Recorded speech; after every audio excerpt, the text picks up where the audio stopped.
Opisyal na nagpaalam ang ambassador ng Ireland at Finland kay Pangulong Ferdinand R. Marcos Jr. sa Malacanang sa kanilang farewell call. Sinabi ng dalawang ambassador sa Pangulo na baon nila sa kanilang pag-alis sa mga magagandang karanasan sa Pilipinas. Si Alan Francisco sa report. Rise and shine, Alan.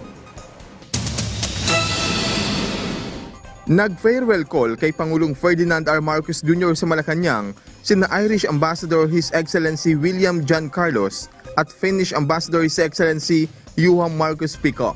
Ayon kay Ambassador Carlos, mahihirapan siyang umalis sa Pilipinas dahil na-attach na siya sa Filipino hospitality at sa mayamang kultura ng Pilipinas. Aniya, hindi niya malilimutan ang pakikisalamuha sa mga Pilipino.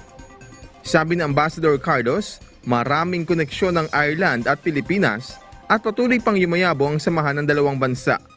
Para naman kay Pangulong Marcos, natutuwa siyang maganda ang naging karanasan ng Irish Ambassador sa Pilipinas.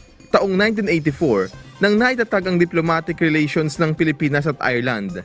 Noong nakaraang taon, ang Ireland ay pang 27 trading partner ng Pilipinas. Higit 20,000 Pilipino ang nainirahan o nagtatrabaho sa Ireland.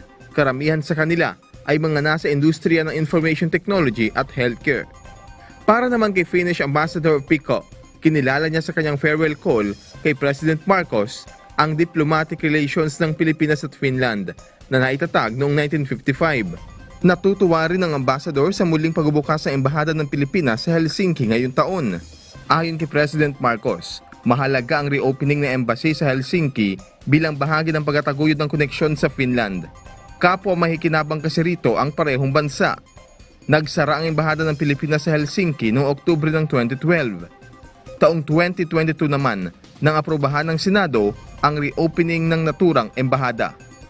Alan Francisco, para sa Pambansang TV, sa Bagong Pilipinas.